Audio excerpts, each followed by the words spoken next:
का कोट्यवधी मराठा समाज जरांगे पाटलांच्या एका शब्दावर धावत जातो? का कोट्यवधी मराठा समाज जरांगे पाटलांच्या पाठीशी खंबीरपणे उभा आहे?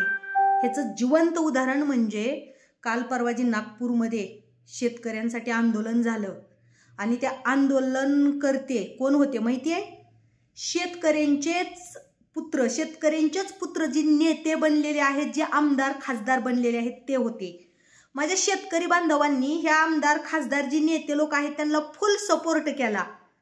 खूपच संख्येने नागपूरमध्ये आंदोलनाला ते हजर झाले. कितीतरी माझ्या शेतकरी बांधवांवर केसेस झाल्या. आणि ज्या वेळेला आंदोलनाला गेल्यानंतर कोसो दूर हेच नेते मुंबईला गेले आणि तिथं सेटल होऊन आले. मला सांगा, तसं जरांगे पाटलांचं नव्हतं. आरक्षणाची लढाई लढत असताना जरांगे पाटलांनी कधीच जी कोट्यवधी जनता जमली होती ना, त्या जनतेला सोडून जाऊन सेटल झाले नाहीत. कधीच जरांगे पाटील कॅमेऱ्याच्या बाजूला सुद्धा गेलेले नाहीत. म्हणून आज कोट्यवधी जो समाज आहे, तर जरांगे पाटील ना कुठले नेते होते, ना कुठले राजकारणी होते, ना कुठले आमदार खासदार नसताना सुद्धा कोट्यवधी मराठा समाज एक करण्याचं जी हिम्मत होती ना, ती जरांगे पाटलांमध्ये होती. आणि ह्या जनतेनं जरांगे पाटलांवर विश्वास ठेवण्याचं तेच कारण होतं. का तर एकदम आरशासारखं नेतृत्व आहे जरांगे पाटलांचं. पण कालचं मुंबईचं आंदोलन कालचं नागपूरचं आंदोलन बघितल्यानंतर खूप वाईट वाटलं. माझ्या शेतकरी बांधवांना खूप आशा होती आणि माझ्या शेतकरी बांधवांना आशा होती म्हणून ते नागपूरमध्ये एकजूट झाले, कुठल्याही विचार नाही करता. हे जे शेतकऱ्याचे नेते आमदार खासदार होते त्यांच्यावर विश्वास ठेवला आणि ह्या आमदार खासदारांनी नागपूरमध्येच आमच्या शेतकरी बांधवांना सोडलं आणि ती मुंबईला गेले आणि मुंबईला जाऊन तिथं सेटल होऊन आले.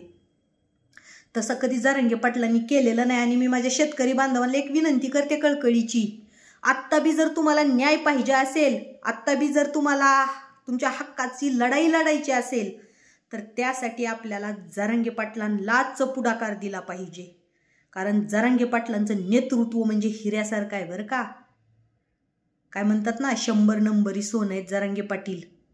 जे काही जरांगे पाटील करतात ना, ते समोरासमोर करतात. कधीच असं आपण मुंबईला आंदोलनाला गेलोत, आंदोलनाला गेल्यानंतर सुद्धा जरांगे पाटलांनी स्टेज सोडून गेले नाहीत सेटल व्हायला, कॅमेऱ्याच्या बाजूला झालेले नाहीत सेटल व्हायला.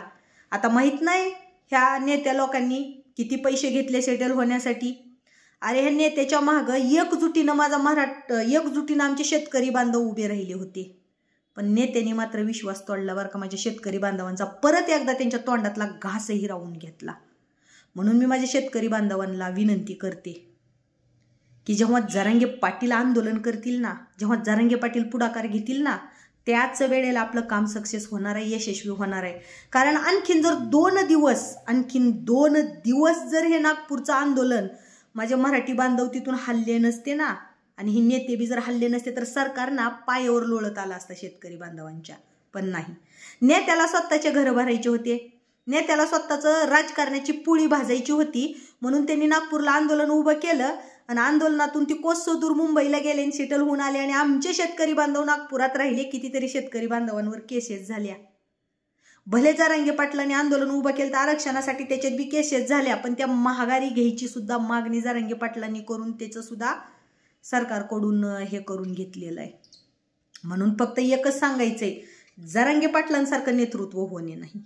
म्हणून आपल्याला कायम जरांगे पाटलांना, अहो हे किती बी भडकवणारे लोक आहेत, मुघली मराठा नामकन तमकन, जरांगे सेटल झाला, जरांगे असा आहे, जरांगे तसा आहे, पण आपण लक्ष नाही द्यायचं बरं का.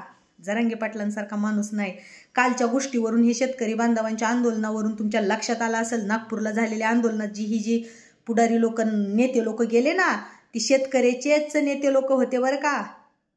शेतकऱ्याला आंदोलनाला घेऊन गेले नागपूरला आणि तिथून ती मुंबईला रवाना झाले आणि तिथं सेटल होऊन आले आणि आमच्या शेतकरी बांधवांवर इकडे केसेस पडल्या.